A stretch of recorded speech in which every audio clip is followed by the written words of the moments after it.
Baik, perkenalkan nama saya Maria Sinti Pandi, NIM 2103030097, Fakultas Ilmu Sosial dan Ilmu Politik, Prodi Sosiologi, kelas C, semester 1.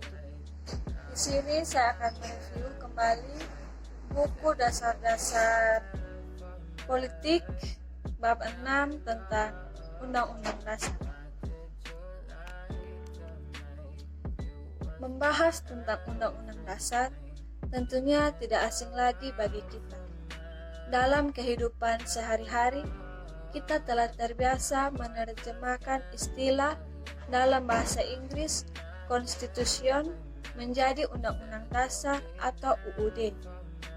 Namun, ada kesukaran atau kekurangan dalam pemakaian istilah Undang-Undang Dasar tersebut.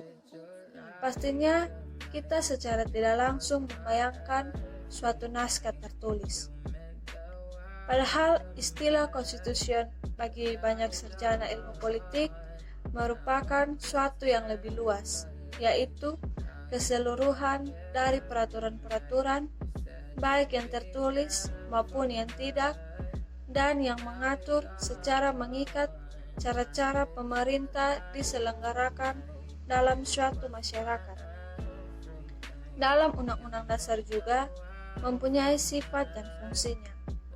Dalam Undang-Undang Dasar ini, umumnya dapat dikatakan bahwa Undang-Undang Dasar merupakan suatu perangkat peraturan yang menentukan kekuasaan dan tanggung jawab dari berbagai alat kenegaraan. Undang-Undang Dasar juga menentukan batas-batas berbagai pusat kekuasaan dan memaparkan hubungan-hubungan di antara mereka. Ada juga beberapa pandangan mengenai Undang-Undang Dasar. Menurut seorang sarjana hukum bernama E.C.S. Wade dalam buku Constitutional Law, dia menyatakan bahwa Undang-Undang Dasar adalah naskah yang memaparkan rangka dan tugas-tugas pokok dari badan-badan pemerintah suatu negara dan menentukan pokok-pokok cara kerja badan-badan tersebut. Jadi, pada pokok dasar dari setiap sistem pemerintah diatur dalam suatu undang-undang dasar. Pandangan ini merupakan pandangan yang luas dan yang paling tua dari perkembangan pemikiran politik. Dapat dicatat bahwa pada abad ke-5 sebelum Masehi, seorang filsuf Yunani, Aristoteles, yang di dunia barat dipandang sebagai seorang sarjana ilmu politik pertama yang berhasil melukiskan undang-undang dasar di lebih dari 5.000 negara di kota Yunani dengan jalan mencatat pembagian kekuasaan serta hubungan-hubungan kekuasaan dalam setiap negara kecil itu. Undang-Undang Dasar dapat dipandang sebagai lembaga atau kumpulan asas yang menentukan bagaimana kekuasaan dibagi antara beberapa lembaga kenegaraan, misalnya antara badan legislatif, badan eksekutif, dan badan yudikatif. Undang-Undang Dasar juga menentukan cara bagaimana pusat-pusat dari kekuasaan ini melakukan kerjasama dan menyesuaikan diri satu sama lain. Undang-Undang Dasar sebenarnya tidak dapat dilihat lepas dari konsep konstitusionalisme, suatu konsep yang telah berkembang sebelum Undang-Undang Dasar pertama dirumuskan. Ide pokok dari konstitusionalisme adalah bahwa pemerintah perlu dibatasi kekuasaannya agar penyelenggaraannya tidak bersifat sewenang-wenang. Dianggap bahwa suatu undang-undang dasar adalah jaminan utama untuk melindungi warga dari perlakuan yang semena-mena.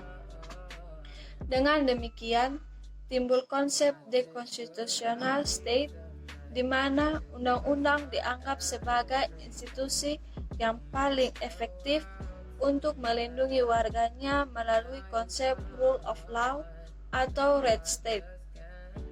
Karl Vetsch menyatakan bahwa konstitusional merupakan gagasan bahwa pemerintah merupakan suatu kumpulan kegiatan yang diselenggarakan atas nama rakyat, tetapi yang dikenakan beberapa pembatasan yang diharapkan agar menjamin bahwa kekuasaan yang diperlukan untuk pemerintah itu tidak disalahgunakan atau mereka yang mendapat tugas untuk memerintah.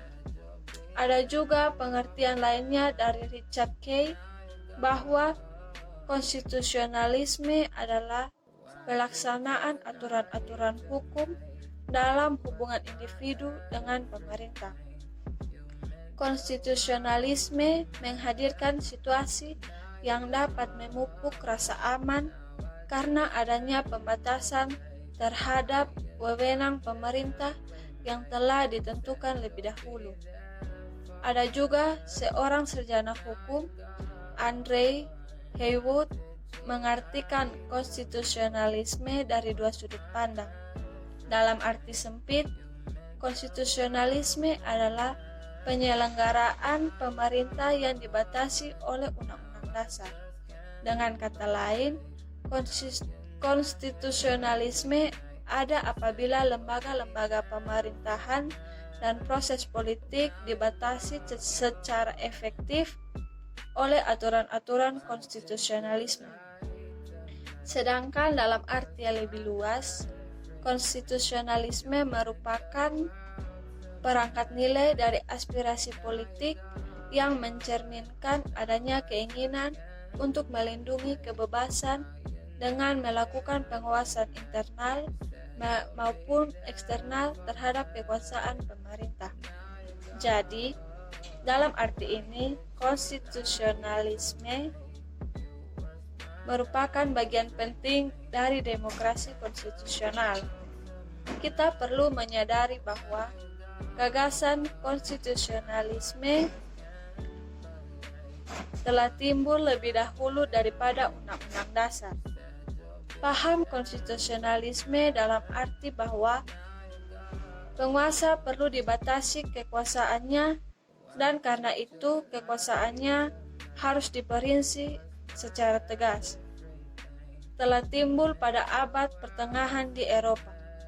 Walaupun undang-undang dasar antara satu negara berbeda dengan negara lain, kalau diperhatikan secara cermat, ada ciri-ciri yang sama, yaitu biasanya memuat ketentuan-ketentuan mengenai satu, organisasi negara, ada juga hak-hak asasi manusia, yang ketiga prosedur mengubah undang-undang dasar atau amandemen, yang keempat, adakah membuat larangan untuk mengubah sifat tertentu dari undang-undang dasar.